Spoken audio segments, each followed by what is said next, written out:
Well, today is April 20th, and Chicago's first independent black-owned dispensary, the Grasshopper Club, is making 420, as today is known, a community event. And because of that, the Stream's Jamaica Ponder sat down with the co-owner, Matthew Brewer, to learn more about their effort to destigmatize the culture around cannabis.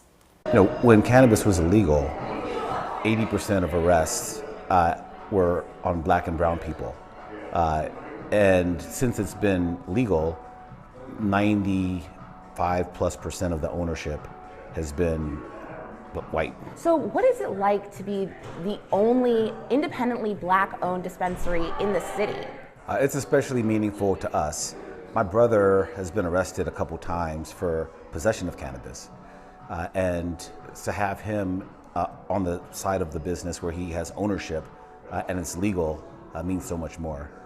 In fact, when we opened on Valentine's Day, my brother made the first purchase to sort of symbolize that full circle moment.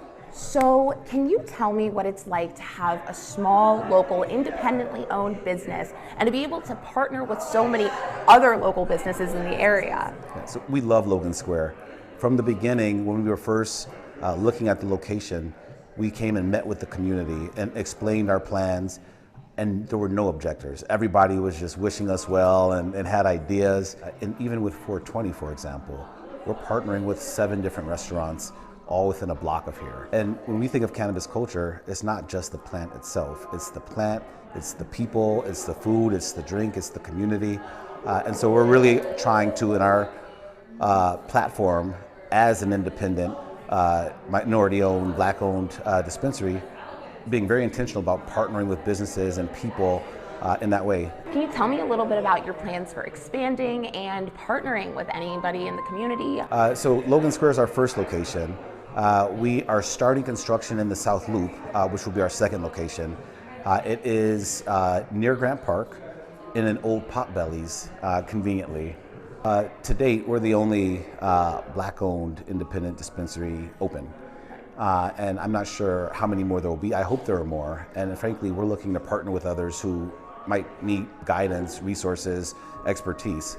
I mean, yeah, the state awarded 200 licenses last year, but you're the only independently owned black dispensary in the city. There must be at least a large handful of people sitting out there who have the ability to grow or have smaller quantities or whatever it might be to expand your business, but they don't have the real estate, or they may not have the capital backing, or the myriad of things that you need to start a small business.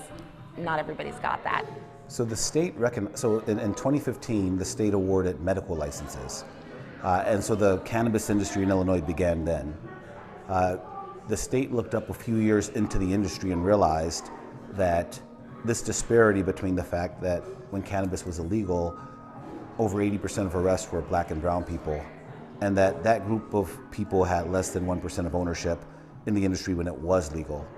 And so in response to that, the state came up with a process of awarding licenses that took into consideration whether someone was from those groups in an effort to increase diversity in the industry. Okay, so to make sure I get this clear, your mother and your brother were able to apply because through the social equity licenses, if you are related to someone who has a previous cannabis offense, which your mother is, or if you are somebody who has a previous cannabis offense, which your brother does, then you're able to apply for these licenses. You guys were successful.